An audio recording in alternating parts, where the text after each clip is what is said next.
Hi, my name is Kuda and you're watching Citi Scape on Citi TV. Today we'll be talking about sex and consent. My name is Apiorkor. Sex and consent. What does consent really mean? And what does consent mean within the legal parameters of Ghana? This is what we're talking about today. You can see you're immersed in the art, as you do. Really bougie. Only on Thursdays. Look at this space. Oh, gorgeous. Love it, love it, love it, love it, love it.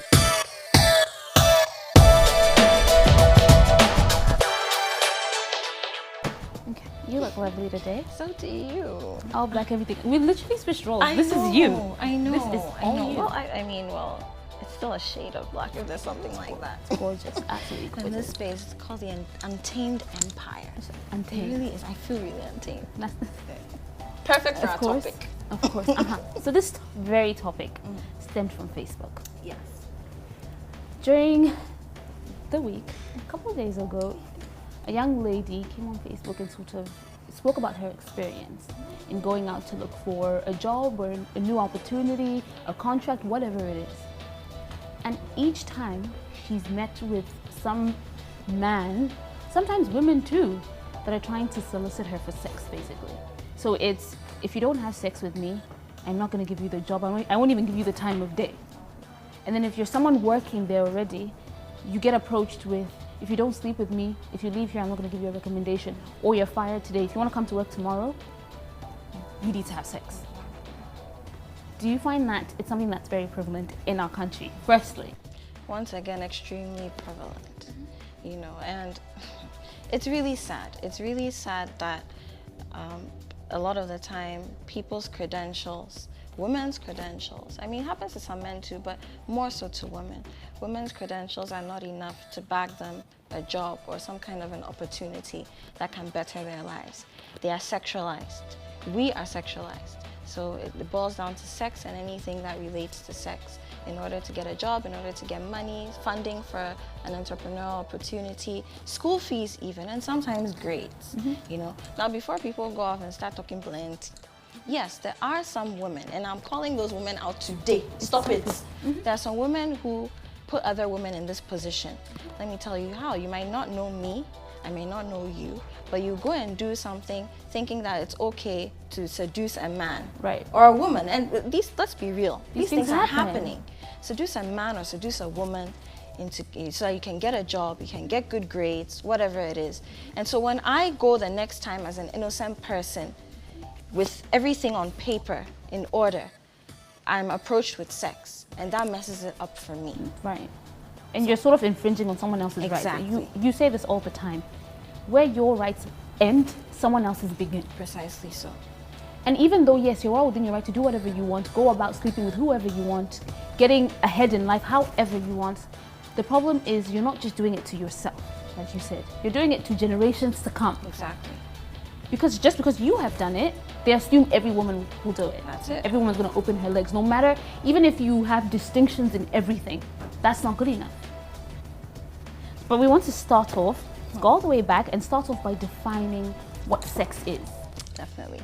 So sex, when we look at it, so we have some pages of the Criminal Code 1960 Act 29. We went all the way for you guys. Yes. On Facebook. Acts of Ghana. Now the Criminal Code, yes, it was instituted in 1960, okay, but in 2003, what happened, and I mean, the world had changed so much since 1960, obviously, but in 2003, the UK revised their sexual abuse code, or their sexual abuse act. And because a lot of the Commonwealth states, including Ghana, sort of have our law based on UK law, you know, we grew from those spaces, those things sort of trickle down to us. So there are other things, I mean, for example, Criminal Code Act talks about interpretation in general, provisions relating to a company and its officers, so many things. But I'm more interested in, for the purposes of our conversation, Section 14, provisions relating to consent. Right. So those who think we don't have a Sexual Abuse Act, we do. It's entrenched in our Criminal Code Act. Okay.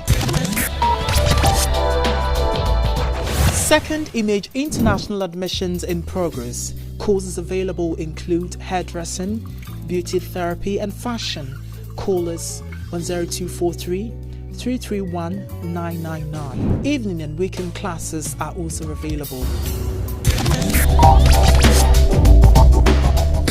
So moving on, I'm sure I did want to define sex for everybody, but I'm sure we all know exactly what it is. I mean, according to the law doesn't call it sex per se. It calls it canon knowledge. Right. Okay, so all the different orifices, you know, the places there. That's which. Yes. Okay. But yes, essentially, penetration of any of the orifices of the human body by, and not just a human organ, but also by some kinds of instruments. Those things. Yes. Okay. And apart from that, sexual acts. So acts that can lead to carnal knowledge. Right. Yes, those are also defined within the parameters of the law as sex or sexual acts. Okay. So sex is very broad. Now, that's one thing. Yes. Let's define consent right at the same time. So, you see, I keep telling people sometimes it's less about grammar and more about circumstance. Okay. So consent, if we're going strictly by the English dictionary, it's basically me giving you, Kuda, permission to do something on my behalf, do something with me, do something for me, or agreeing to do something with you. You understand? It's as simple as that. So it's explicitly agreeing, explicitly giving that permission. So to Telling agree, you it's okay. and to permit. Right. Those are the two main things that consent involves. But where the law is concerned, it's much deeper than that. Consent is not just, me doing something and then you assuming that because I'm doing it with you, so maybe we go to the beach, we're drinking beer. Just because I'm doing it with you, the law is not so basic to say because I saw you, Kuda, and Apiorkor at the beach drinking beer together, you consensually did it together. Right. The law isn't that basic. It's not that basic. And that's where people make a mistake. Depends on the circumstances, on the facts of the case. Definitely. Every case differs. Definitely. You may find a situation where you're doing something and someone else says, yes, you gave me consent because we did it together, like you just said. Exactly. But the law will tell you outright, no, exactly. That is not consent. You have to measure up and live up to the law. Yes, we as laymen have our own definitions of things, our own understandings, but the problem is the law doesn't care about your definition, about my definition. It only cares about what it has put on paper. Yes, and the law is to protect the greater majority of the land, not just you. So, and you see this again, this whole thing of where my rights and someone else's rights begin. We're always quick to be selfish about certain things, and the law is not selfish in that sense. It's taken so many things into consideration, so many different aspects of life over years, sometimes decades, centuries, even in some cases. And then the law is instituted, or it comes into being. And that law governs us in our majority. So it's not about my opinion or yours or you watch. It's not about your opinion. It's about the greater good of the society and the people who live within it, because we are the heartbeat of the society. Absolutely. So now let's take this scenario. So this young lady goes to office XYZ and is looking for a job. And the first thing she gets approached with is, okay, your credentials, you're literally the best person for me to hire. But unfortunately, without you opening your legs, without you having sex with me, you don't have a job. And I will make it a point to go everywhere else that you may possibly want to work. As long as I know the person, I will talk you down. I will literally drag you for filth. And with that, this young lady sits there. She says nothing. She does not say, yes, I will have sex with you. He automatically assumes, gets up, goes around the table and starts touching her right in his office and proceeds to have sex with her. Does her silence mean consent? No, and this is where I've heard a lot of people say, even women, and that's even more hurtful for me, saying things like, oh, silence means consent. In a joking arena, yes, but when it comes down to something as deep as sexual abuse and sexuality and sex and sexual acts, it's not that simple. No, silence doesn't mean consent. Affects someone's being. Exactly. And you see, I also have problems with, and sometimes even judges do it. You have a case like this in court, so somebody reports, and the tendency is for people to assume that because a certain thing is happening and you don't like it, you're supposed to act in a certain way. So I've heard people say, is she sure she was raped? Is she sure she was forced into? She doesn't have marks on her body. But you see, I always say that psychology is a very deep thing, and you can never understand why somebody will act the way they do in a certain situation, right? Unless you're in that position. You can never judge. And you also, even as a person, even me, there are certain, I don't judge people on certain things because I don't know how I will act if I were to find myself in that same situation. Now here's the case, the scenario I've described. Young lady goes to look for a job, she's told, you know what, you don't do X, Y, Z, I can basically mess you up. Now this person has gone through school, maybe on scholarship, but some uncle or auntie has sacrificed and sent you to school. Now you finished national service, you managed to do something, now you need a job.